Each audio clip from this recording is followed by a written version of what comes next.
Hello video लोग, I mean hi everyone. सो हम लोग वापस आ गए हैं हमारे चैप्टर के साथ। ठीक है, चैप्टर नंबर 1 कर रहे थे यार, हिस्ट्री हम लोग। ठीक है, tracing changes through 1000 years, right. So इसके हमने काफी ज्यादा टॉपिक्स तो कवर कर लिए हैं। अब हमारा नेक्स्ट टॉपिक जो आता है वो है रीजन एंड एम्पायर। ठीक है, इससे पहले सोशल ऑर्डर पे करा था, अब रीजन एंड एम्पायर के बारे में थोड़ा बहुत जानते हैं। ठीक है, so large states like those of Cholas, Tughlaqs और मुगल्स एनकॉम्पास मेनी रीजन्स।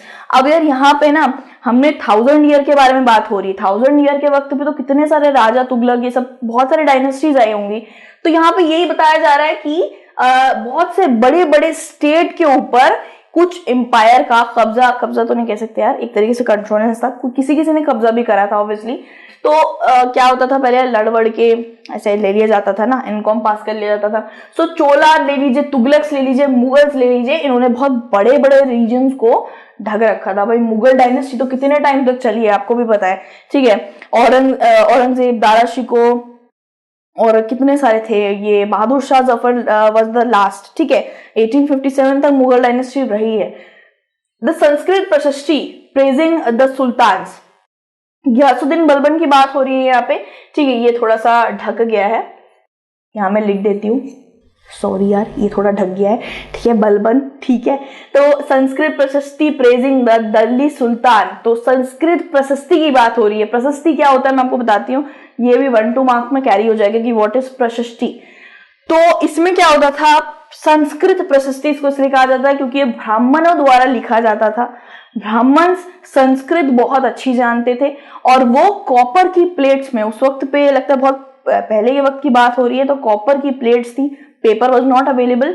उस वक्त पे ये लोग कार्विंग करके बातें लिखा करते थे रूलर के बारे में, एम्पायर के बारे में। और कभी कभार ना ये चीजें ट्रू भी नहीं होती थी, पूरी तरीके से ट्रू इसलिए नहीं होती थी क्योंकि रूलर कह देता था मेरे बारे में ये चीजें लिखो, अच्छी अच्छी चीजें लिखो, बुरा मत लिखना, लेकिन वो असल में कुछ बुरा ही होता था। तो ये पूरी तरीके से ट्रू नहीं कह सकते, लेकिन संस्कृत प्रशस्ति कॉपर प्लेट्स में ब्राह्मणों द्वारा लिखी जाती थी संस्कृत लैंग्वेज में, रीजन और एम्पायर के बारे में। ठीक है, सो एक दिल्ली सुल्तानेट थे गियासुद्दीन बलबन नाम के, इनका राज रहा है 1266 से लेके 1287 तक। हिंदी में तो बोलने नहीं वाली मैं, ठीक है। सो इतना भाई इंग्लिश में, 1266 से 1287 तक गियासुद्दीन बलबन दिल्ली सुल्तान। तो एक संस्कृत प्रशस्ति में इनके बारे में बहुत तारीफ करी गई थी। ठीक है, रूलर ऑफ वास्ट एम्पायर, ये बड़े बहुत ज्यादा वास्ट एम्पायर के रूलर थे। स्ट्रेच फ्रॉम बंगाल, ईस्ट में बंगाल पड़ता है राइट, तो बंगाल से लेके गजनी इन अफगानिस्तान, गजनी एक सिटी है अफगानिस्तान, बंगाल से लेके अफगानिस्तान तक इनका एरिया स्ट्रेच होता था, समझ सकते हैं। ठीक है, उसके बाद क्या बताया है यहाँ पे, अफगानिस्तान वेस्ट में आप जानते हैं, and included all of the south India, और साउथ इंडिया पे भी इनका काफी ज्यादा कंट्रोलेंस था। तो गियासुद्दीन बलबन की एक प्रशस्ति में काफी ज्यादा तारीफ हुई है। ठीक है, उसके बाद हम आते हैं, जैसे कि मैंने बताया कौन कौन से एम्पायर्स ने सबसे ज्यादा वास्ट मेजोरिटी ऑफ रीजन्स को कलेक्ट कर रखा था। तुगलक्स हो गए, चोला हो गए और मुगल्स हो गए। चोला एम्पायर आपका second, I think second chapter है राइट। सो ये थे हमारे वास्ट एम्पायर के हकदार। ठीक है, so people of different regions में भी अलग अलग लोग थे। गौड़ा एक उड़ीसा में एक बहुत बड़ा किला भी है, उड़ीसा में सिटी आप कह सकते हैं, एक तरीके से छोटी सी सिटी कस्बा है। Andhra, Kerala, Karnataka, Maharashtra and Gujarat. Let me know what Gowda is, okay, comment box में।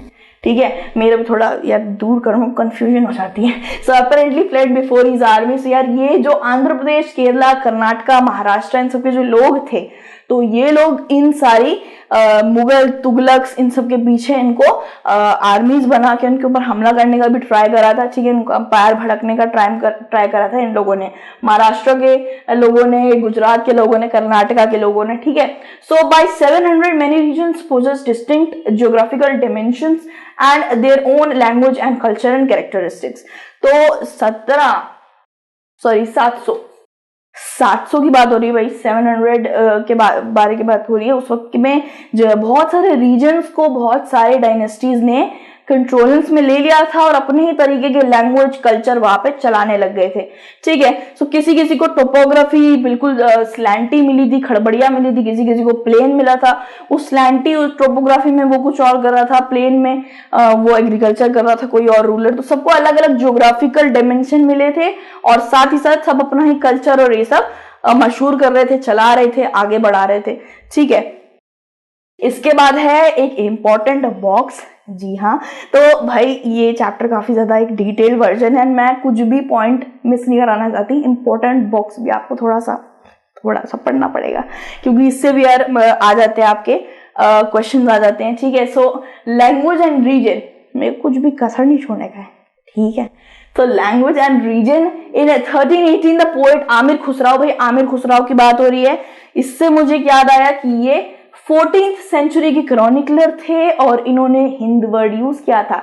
ठीक है, सो ऐसे करके आपको भाई याद रखना है, बॉर्नविटा पी के ऐसे करके याद रखना है आपको, क्योंकि ऐसे करके भाई आ जाता है। ठीक है, so that there was a different language in every region of the land, Sindhi, Lahori, Kashmiri, Dwara Samudri, southern Karnataka, Telangana in Andhra Pradesh, Gujari in Gujarat, Mabari in Tamil Nadu, Gauri in the Bengal, Awadhi in eastern Uttar Pradesh, Hindavi in the area around Delhi.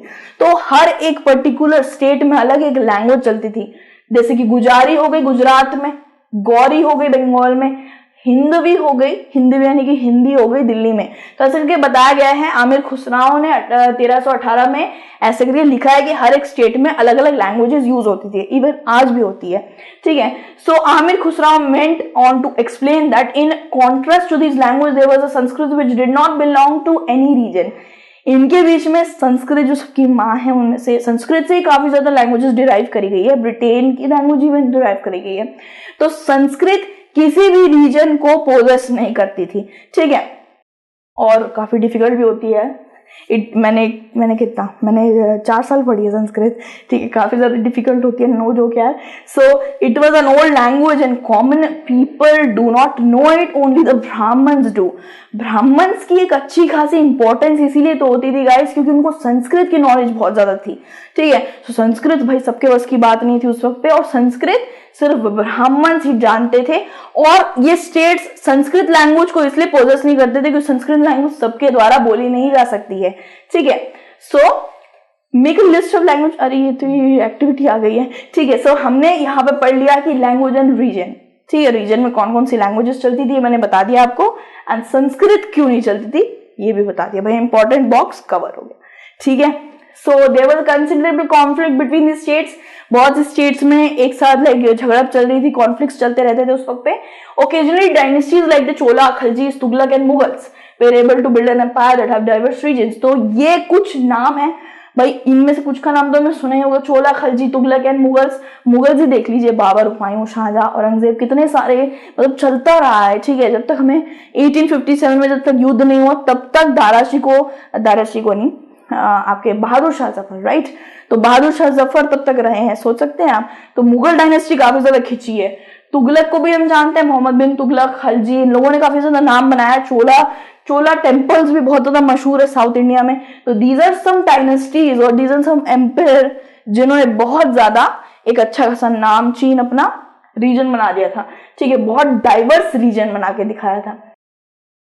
और ये भी आप कह सकते हैं कि इनमें से कुछ कुछ इक्वली स्टेबल रहे हैं और कुछ बहुत ज्यादा स्टेबल रहने के बाद लास्ट में डाउनफॉल कर गए हैं। ठीक है, जैसे आप देख सकते हैं मुगल्स का देख लीजिए। मुगल्स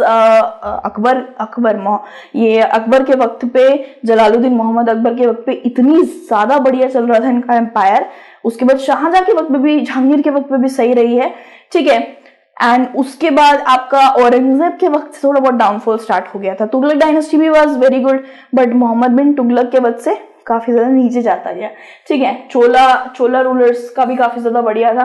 ठीक है, चौहान्स की यहाँ पे बात नहीं हुई है, तो आप ये याद रखिएगा। Many regions were left with the legacies of the big and small states that had ruled over them. So बहुत सी स्टेट्स ऐसे करके आज भी बोलती हैं कि भाई हम पे इसने रूल करा था, हम पे उसने रूल करा था, काफी अच्छे राजा थे वैसे। तो रीजन्स काफी डाइवर्स थे इंडिया में, क्योंकि बहुत सारे डाइवर्स लोगों ने उस पर रूल किया था। तो कुछ थे सक्सेसफुल और कुछ इतने प्रॉस्पर नहीं थे। ठीक है, many regions were full of distinct and shared tradition in the realm of governance, the management of the economy, elite culture and language. भाई आप जानते हैं बहुत से रीजन्स में अलग अलग तरीके की संस्कृति पनप रही थी, अलग अलग तरीके के कल्चर थे वहां पे। कोई कहीं पे कन्नड़ा लैंग्वेज बोल रहा था, कोई कहीं पे आंध्रन बोल रहा था, कोई कहीं पे गुजारी बोल रहा था, और इनकी इतनी ज्यादा अच्छी डिस्टिंक्ट एक अलग ही कल्चर था हर जगह, जो इंडिया को आज इतना ज्यादा डिस्टिंक्ट बनाता है, अलग बनाता है। ठीक है, सो हर जगह काफी ज्यादा अलग अलग ट्रेडिशनल फॉलो होते थे और हर जगह अलग अलग तरीके की गवर्नेंस भी रहती थी। ठीक है, एंड इसके बाद जो हमारा टॉपिक आएगा, थक गई भाई, थक गई, तो ओल्ड एंड न्यू रिलीजन भाई ये दूसरे हम वीडियो में करने वाले यार, मैं थक गई हूँ यार, प्लीज भाई को समझो। तो ये वाला जो टॉपिक है नेक्स्ट वीडियो में जल्दी से कवर करते हैं, जल्दी से आ जाओ यार। ठीक है, पेप्सी वेप्सी लेके, तो अपना ध्यान रखना। ठीक है, टेक केयर, दूसरी वीडियो में मिलते हैं, बाय बाय।